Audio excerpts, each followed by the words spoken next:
तो अब next topic हम लोग जो पढ़ेंगे वो है बिहेवियरल इकोलॉजी। तो बिहेवियरल इकोलॉजी का मतलब क्या है? It is the study of relationships between organisms behavior and the environment in which that behavior has evolved or is expressed। तो ऑर्गेनिज्म का अपने एनवायरनमेंट में जो बिहेवियर है उससे और एनवायरनमेंट, इन दोनों का आपस में जो रिलेशनशिप है उसी की स्टडी को हम बिहेवियरल इकोलॉजी कहते हैं। अब बिहेवियरल इकोलॉजी को एड्रेस करने के लिए, समझने के लिए 3 प्रॉब्लम्स जो ऑर्गेनिज्म फेस करते हैं उसको समझा गया। इसी पे रिसर्च मैक्सिमम इसकी बेस्ड है कि ऑर्गेनिज्म अपना फूड कैसे ऑब्टेन करता है, बचता कैसे है खुद किसी का फूड बनने से यानी अवॉइडिंग बीइंग ईटन, और रिप्रोडक्शन के लिए क्या स्ट्रेटजी इस्तेमाल करता है। तो इन 3 सवालों का आंसर देने में ही पूरी की पूरी ब्रांच जो बिहेवियरल इकोलॉजी की वो इवॉल्व हुई। अब अगला टर्म हम लोग देखते हैं एल्ट्रुइज्म। एल्ट्रुइज्म का मतलब ये ऐसा बिहेवियर होता है जिसमें दूसरे ऑर्गेनिजम्स का तो फ़ायदा होता है, लेकिन जो ऑर्गेनिज्म इस बिहेवियर को शो करता है उसको नुकसान होता है, उसको कुछ कॉस्ट पे करना पड़ता है, may be with its life. तो ये ऐसी स्पीशीज़ में ये बिहेवियर हमको एल्ट्रुइस्टिक बिहेवियर देखने के लिए मिलता है जहाँ पे कॉम्प्लेक्स सोशल स्ट्रक्चर है। जैसे कि वैम्पायर बैट्स एग्जांपल के तौर पे, ये रेगुलरली ब्लड को रिगर्जिटेट करते हैं, ब्लड सक करने के बाद उस ब्लड की उल्टी भी करते हैं ताकि दूसरे मेंबर्स अगर उनको फीडिंग नहीं हुई है, उनको नहीं मिला है ब्लड, तो वो फीड कर सकें। इसी तरह वेलवेट मंकी ये अलार्म कॉल्स देता है ताकि बाकी के जो बंदर हैं वो संभल जाएं, सावधान हो जाएं अगर कोई रिस्क आ रहा हो। तो इस दौरान अगर हम देखें तो वैम्पायर बैट क्या कर रहा है, अपने न्यूट्रिशन को ताक पे रख के और उसके बाद दूसरों को न्यूट्रिशन प्रोवाइड कर रहा है। वेलवेट मंकी खुद खतरे में पड़ के, क्योंकि ये चिल्लाएगा तो इसको तो देख ही लेगा प्रेडेटर, लेकिन दूसरों को आगाह कर रहा है। इसी तरीके से यू सोशल इंसेक्ट्स जो होते हैं जैसे एंट्स, वेस्प्स, बीज, ये रिप्रोडक्टिव एल्ट्रुइज्म शो करते हैं। तो हम जानते हैं कि इस तरीके के इंसेक्ट्स में जो एग्स है वो केवल क्वीन प्रोड्यूस करती है जो कि डिप्लॉयड और फर्टाइल होती है। इसमें जो फीमेल वर्कर्स होती हैं जो कि डिप्लॉयड और स्टेराइल होती हैं, ये अपनी पूरी ज़िंदगी लगा देती हैं क्वीन की देखभाल करने में और खुद इनको रिप्रोडक्शन करना नहीं रहता है, तो अपना रिप्रोडक्शन त्याग के और क्वीन की सेवा में पूरी ज़िंदगी लगा दी इन्होंने। तो इसी को कहते हैं रिप्रोडक्टिव एल्ट्रुइज्म। अब ये जो एल्ट्रुइस्टिक बिहेवियर है ये डार्विन की नेचुरल सिलेक्शन थ्योरी से मेल नहीं खाता है। क्यों? क्योंकि नेचुरल सिलेक्शन में क्या होता है बेसिकली कि जो एनिमल है वो इस तरीके से बिहेव करेगा कि उस पर्टिकुलर एनिमल की जो चांसेस हैं सर्वाइवल और रिप्रोडक्शन की वो बढ़ जाएं, तो वो अपने लिए, अपने फ़ायदे के लिए काम करेगा नेचुरल सिलेक्शन थ्योरी के हिसाब से। लेकिन एल्ट्रुइस्टिकली अगर बिहेव करेगा तो एनिमल जो है अपनी फिटनेस को रिड्यूस कर रहा है, अपने ऊपर ख़तरा मोल ले रहा है। तो जैसे सपोज़ करिए 2 टाइप के ऑर्गेनिजम्स हैं हमारे पास, एक एल्ट्रुइस्टिक है और एक सेल्फिश है। एल्ट्रुइस्टिक क्या करेगा कि कोई अगर डूब रहा हो, ड्राउन कर रहा हो, तो एल्ट्रुइस्टिक जो है वो जंप लगा देगा उसको बचाने के लिए। लेकिन सेल्फिश जो है वो जंप नहीं करेगा कि पता चले हम ही डूब जाएं तो कहानी ख़त्म हो जाएगी हमारी। अब यहाँ पे जो एल्ट्रुइस्टिक है उसने जब छलांग लगाई तो उसका जो चांस ऑफ सर्वाइवल है वो घट गया। किस फैक्टर से? सी फॉर कॉस्ट।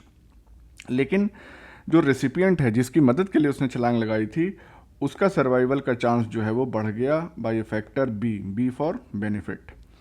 तो सी जो है कॉस्ट है जो कि एल्ट्रुइस्टिक दे रहा है, और बी बेनिफिट, फ़ायदा है जो बेनिफिशियरी को मिल रहा है।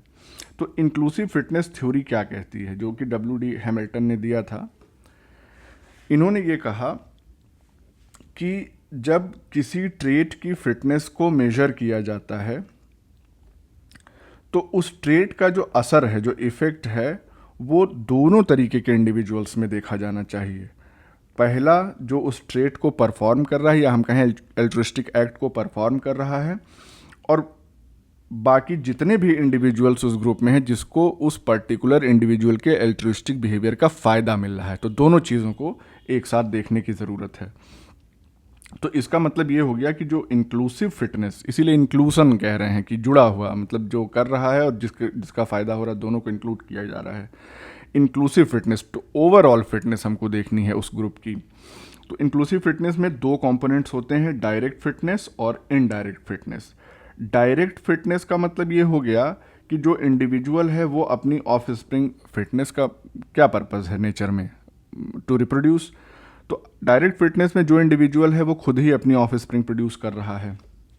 लेकिन इनडायरेक्ट फिटनेस में क्या हो रहा है कि वो जो इंडिविजुअल है वो एड प्रोवाइड करता है, हेल्प प्रोवाइड करता है, ताकि उसके जो क्लोज रिलेटिव्स हैं वो ऑफ स्प्रिंग्स प्रोड्यूस कर सकें अपने कॉस्ट पे, अपनी जान दे के या अपना जो भी है।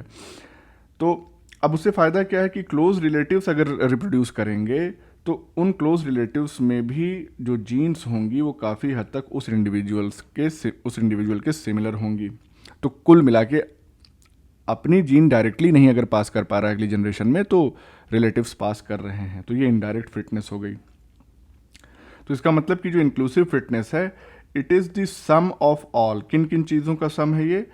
Effect of an individual's fitness on self and others, यानी कोई पर्टिकुलर इंडिविजुअल है उसकी फिटनेस खुद के लिए क्या है और दूसरों के लिए, और हर एक जो ये इंडिविजुअल की फिटनेस है सेल्फ और अदर्स के लिए, वो मल्टीप्लाई की जाती है इंडिविजुअल्स रिलेटेडनेस से। भाई अपने लिए अगर वो अपने ऊपर इफेक्ट जो आएगा वो तो 100% होगा, और दूसरों के ऊपर जो इफेक्ट आ रहा है वो कितना % होगा, तो वो चीज़ डिसाइड की जाती है रिलेटेडनेस से। तो कोई पास का रिश्तेदार है तो उस पर ज़्यादा असर पड़ेगा। ऐसे समझ लीजिए कि जब किसी की जान चली जाती, कोई मर जाता है, तो सबसे ज़्यादा कौन रोता है? भाई जो मर गया वो तो रोएगा नहीं, यहाँ पे सबसे ज़्यादा वो रोएगा जो उससे डायरेक्टली अफेक्टेड हो रहा हो, हस्बैंड वाइफ जो भी है, क्योंकि उसकी लाइफ उस पर डिपेंडेंट थी। उसके बाद माँ बाप रोएंगे, फिर नात रिश्तेदार थोड़ा कम रोएंगे, दूर के रिश्तेदार जो होंगे वो और कम रोएंगे, और जिससे कोई लेना देना नहीं है उसको कोई फ़र्क ही नहीं पड़ेगा। हज़ारों लोग रोज़ मर रहे हैं। तो रिलेटेडनेस जो है उसको मल्टीप्लाई किया जाता है। अभी इसका मैथमेटिकल एक्सप्रेशन देखेंगे। डब्ल्यू हैमिल्टन ने क्या प्रपोज किया? एक क्वांटिटेटिव मेजर कि नेचुरल सिलेक्शन जो है वो किस तरीके से एल्ट्रुइस्टिक एक्ट को फेवर करता है। डार्विन के हिसाब से तो नेचुरल सिलेक्शन और एल्ट्रुइज्म एक दूसरे से ऑपोजिट हैं, लेकिन हैमिल्टन ने इन दोनों में रिलेशनशिप इस्टेब्लिश करने की कोशिश की। तो कहते क्या हैं ये? एक एल्ट्रुइस्टिक जीन अगर होगी, परोपकारी आप समझ लें इसको, एल्ट्रुइस्टिक जीन होगी, वो नेचुरल सिलेक्शन में तभी फेवर होगी जब कुछ कंडीशंस जो है वो फुलफिल होंगी, और उन कंडीशंस को हम कहते हैं हैमिल्टन्स रूल। तो हैमिल्टन रूल क्या है? R into B should be greater than C, या हम C को इधर ले आएं तो RB minus C is should be greater than 0। अब इसमें C क्या है? C है cost incurred by the altruist, B क्या है? Benefit received by the recipient, फ़ायदा कितना हो रहा है, और R क्या है? R है coefficient of relatedness between donor and recipient, मतलब अपनी जान दे के जिसको फ़ायदा पहुंचा रहा है, इन दोनों का आपस में कितना रिलेशन है, कितने क्लोजली रिलेटेड हैं, उसको हम R से रिप्रेजेंट करते हैं। RB क्या है? यानी कि coefficient of relatedness is multiplied by benefit. ये जो है टर्म, ये अलग अलग बेनिफिशरीज के लिए अलग अलग हो सकता है, जेनेटिक टर्म्स में या नेचुरल सिलेक्शन के टर्म्स में। दूर का रिलेटिव होगा तो वो कम जीन शेयर करेगा, तो कम जीन जो है वो पास होंगी, तो इसकी वैल्यू कुछ कम आएगी, रिलेटेडनेस कम हो गई। तो इसी तरह से अलग अलग बेनिफिशियरी के लिए अलग अलग होता है। अब ये कॉस्ट और बेनिफिट, ये दोनों के दोनों रिप्रोडक्टिव फिटनेस के टर्म में, जैसा कि हमने बताया कि जीन्स पास ऑन कर पाए कि नहीं कर पाए, कितनी कर पाए, इस टर्म में इसको मेजर किया जाता है। तो कॉस्ट का मतलब क्या हो गया कि अगर वो इंडिविजुअल जिंदा रहता तो वो कितने ऑफस्प्रिंग्स प्रोड्यूस करता, तो वो नहीं कर पा रहा है तो वही कॉस्ट है, क्योंकि वो उसने अपना बलिदान दे दिया। तो by how much the reduction in number of offspring of altruist has occurred, altruist जिंदा रहता तो कितने ऑफस्प्रिंग पैदा करता, अब वो नहीं कर पा रहा है, वही कॉस्ट है। Benefit, average number of extra offsprings that beneficiary produces, उसने बेनिफिशियरी के लिए अपनी जान दी, अब बेनिफिशियरी जब जिंदा रहेगा तो जाहिर सी बात है वो और ऑफस्प्रिंग्स प्रोड्यूस कर पाएगा, तो वो कितने नंबर ऑफ ऑफस्प्रिंग्स प्रोड्यूस कर पा रहा है, ये फ़ायदा है उस ग्रुप का, बेनिफिट है ये। कोफिशिएंट ऑफ रिलेटेडनेस या R क्या है? ये it is the proportion of genes shared by two individuals because of their common ancestry. Coefficient of relation मतलब नातेदारी, रिश्तेदारी, ये समझ लीजिए कि जितना क्लोज होंगे उतनी ज़्यादा जीन्स शेयर करेंगे, जितना दूर होंगे उतना कम। कोफिशिएंट ऑफ इनब्रीडिंग क्या है? It is the probability that two alleles at a given locus are identical by descent. तो भाई अगर इनब्रीडिंग बहुत ज़्यादा होगी तो गिवन लोकस पे जो जीन्स होंगी उनका आइडेंटिकल होने का चांस जो है बहुत बढ़ जाएगा, और वाइस वर्सा। अगर आर की वैल्यू ज़्यादा है तो इसका मतलब ये हो गया greater the probability that beneficiary will also possess gene for altruism. मतलब कहने का कि अगर रिलेटेडनेस ज़्यादा है तो एल्ट्रुइस्टिक बिहेवियर आने की प्रोबेबिलिटी भी ज़्यादा होगी। जाहिर सी बात है, हमको अगर अपनी फैमिली मेम्बर में से किसी के लिए कुछ त्याग करना हो, बलिदान करना हो तो हम करेंगे, और किसी तीसरे के लिए जिसको हम जानते भी नहीं करेंगे। अब आता है किन सिलेक्शन। वैसे तीसरे के लिए भी लोग बहुत करते हैं, ऐसा ज़रूरी नहीं है कि नहीं ही करेंगे। तो किन सिलेक्शन क्या है?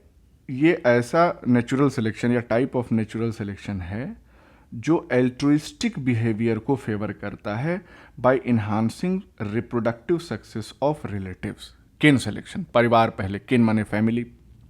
तो रिलेटेड इंडिविजुअल्स जो हैं वो सर्वाइव और रिप्रोड्यूस कर सकें, इस तरीके का एल्ट्रुइस्टिक बिहेवियर कोई इंडिविजुअल अगर दिखा रहा है तो उसको नेचर फेवर करती है, उसको सेलेक्ट करती है। तो ये क्या प्रेडिक्ट करता है कि जो एनिमल्स हैं वो एल्ट्रुइस्टिकली ज़्यादा बिहेव करेंगे अपने रिलेटिव्स के लिए rather than unrelated members of their species, जो कि अभी हमने आपको बताया। ये एक चीज़ और प्रेडिक्ट करता है कि डिग्री ऑफ एल्ट्रुइज्म ज़्यादा होगी, यानी ज़्यादा फ्रीक्वेंटली एल्ट्रुइस्टिक बिहेवियर देखने के लिए मिलेगा अगर रिलेशनशिप बहुत क्लोज है। तो जिससे बहुत प्यार मोहब्बत होती है उसके लिए कुछ भी आदमी करने के लिए तैयार रहता है। ये तो आदमियों की बात हो गई, जानवर भी ऐसा करते हैं। तो किन सिलेक्शन है क्या? बेसिकली एक पॉजिटिव सिलेक्शन है फॉर सर्टेन एलील्स, और ये किन सिलेक्शन जो होता है वो इनडायरेक्टली उन एलील्स का पॉजिटिव सिलेक्शन कराता है रादर देन डायरेक्टली। भाई किन सिलेक्शन में परिवार के लिए, रिलेटिव्स के लिए अपना बलिदान दे दिया, तो डायरेक्ट बेनिफिट कैसे होगा? वो तो गया, वो तो अपनी एलील पास नहीं कर पाएगा, तो इनडायरेक्टली ही वो एलील पास कराता है थ्रू रिलेटिव्स। तो इनडायरेक्टली को अगर हम करें तो through enhanced reproduction of relatives who carry the same alleles, और डायरेक्टली की अगर हम बात करें तो through an increase fitness of carrier themselves. लेकिन एल्ट्रुइस्टिक बिहेवियर में इसकी संभावना नहीं होगी। तो इसका मतलब ये हो गया कि एल्ट्रुइज्म कैसे इवॉल्व होती है किसी भी पॉपुलेशन या स्पीशीज़ में, with a suitable combination of high relatedness. अगर रिलेटेडनेस ज़्यादा है तो एल्ट्रुइस्टिक बिहेवियर देखने के लिए मिलेगा। हाई बेनिफिट्स टू रिलेटिव्स, जिसके लिए बलिदान दे रहे हैं उसको पूरा फ़ायदा मिले, पता चले हमारी जान भी चली जाए उसको फ़ायदा भी ना मिले तो क्या फ़ायदा। And low cost to self. कई बार ऐसा होता है कि सांप भी मर जाए लाठी भी न टूटे, ऐसी कोशिश हो कि हमारा बलिदान हमारी जान न ले, बाकी सारी चीज़ों में बलिदान हो जाए, तो लो कॉस्ट टू सेल्फ। ये तीनों कॉम्बिनेशन जब मिलते हैं तो एल्ट्रुइस्टिक बिहेवियर इवॉल्व हो जाता है। अब बात करते हैं, अभी किन सिलेक्शन की बात की, अब हम ग्रुप सिलेक्शन की बात करते हैं। तो जब एल्ट्रुइज्म पूरे ग्रुप लेवल पे एडवांटेजियस या फ़ायदेमंद हो तब उसको हम ग्रुप सिलेक्शन कहते हैं। ग्रुप सिलेक्शन में ध्यान देने वाली बात यह है कि यहाँ पे इंडिविजुअल्स के बीच में नहीं बेनिफिट और कॉस्ट देखा जा रहा है, पूरे के पूरे ग्रुप में। तो ये सिलेक्शन कैसे ऑपरेट होता है? Operating between groups of individuals rather than individuals. पूरा ग्रुप जो है वो बेनिफिट अगर देखा जाएगा या कॉस्ट देखी जाएगी तो ये किस तरीके के एट्रीब्यूट्स या क्वालिटीज़ प्रोड्यूस करेगा जो कि ग्रुप के लिए बेनिफिशियल हों, ताकि वो ऐसे ही दूसरे ग्रुप से कॉम्पीट कर सके, rather than attributes beneficial to individuals. Individual का फ़ायदा हो ना हो, ग्रुप का अगर फ़ायदा हो रहा है, अब जैसे देश है हमारा तो उसको उसकी सुरक्षा के लिए आर्मी है और पुलिस है, नेवी है, सब लोग हैं, पूरा कंट्री एक ग्रुप अगर हम मान लें तो भाई उसमें जाहिर सी बात है बलिदान कौन दे रहा है? सैनिक दे रहे हैं, लेकिन उससे पूरा का पूरा ग्रुप सुरक्षित है। दूसरी कंट्री को दूसरा ग्रुप मान लीजिए आप। तो एक ग्रुप दूसरे ग्रुप से कॉम्पीट कर रहा है, और ये ग्रुप बिहेवियर, जब ग्रुप को कंपेयर कर रहे हैं तो कुछ इंडिविजुअल्स का नुकसान जरूर हो रहा है, लेकिन उसकी वजह से पूरे ग्रुप का फ़ायदा हो रहा है।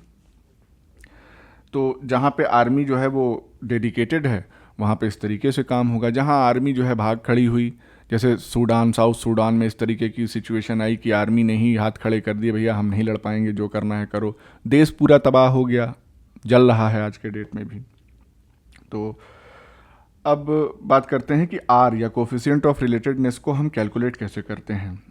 डिप्लॉयड ऑर्गेनिज्म की अगर हम बात करें तो 2 पेरेंट्स होंगे इसमें। हर एक पेरेंट जो है वो अपना 50% जेनेटिक इंफॉर्मेशन हर एक ऑफस्प्रिंग में पास करेगा। भाई 50% माता से आएगा, 50% पिता से आएगा। तो यहाँ पे जो वैल्यू हो जाती है आर की कोफिशिएंट ऑफ रिलेटेडनेस, वो 0.5 या 1/2 हो जाती है। भाई हम आधा अपने माता से रिलेटेड हैं, आधा अपने पिता से रिलेटेड हैं, मिलके कंप्लीट हो गए। तो आर की वैल्यू 0.5 आ गई। 0.5 for a parent with its offspring. R की वैल्यू कजिन्स के बीच में आएगी 0.125, 1/8 ये वैल्यू आएगी, क्योंकि जाहिर सी बात है उनके माता पिता अलग हैं, हमारे माता पिता अलग हैं, तो जब फैक्टर ऐड होंगे 1/2 इंटू 1/2 इंटू 1/2, तो 1/8 ये वैल्यू निकल के आएगी। तो इसका मतलब क्या है, आर किस चीज़ का मेजर है? Probability that given allele is shared by 2 individuals. कितनी प्रोबेबिलिटी है, तो जितना क्लोज रिलेशन उतनी ज़्यादा प्रोबेबिलिटी, तो उतनी ज़्यादा वैल्यू आर की आएगी। स्ट्रेंजर्स के लिए आर की वैल्यू क्या होगी? 0। भाई स्ट्रेंजर से कोई एलील उलील नहीं मैच कर रही हमारी।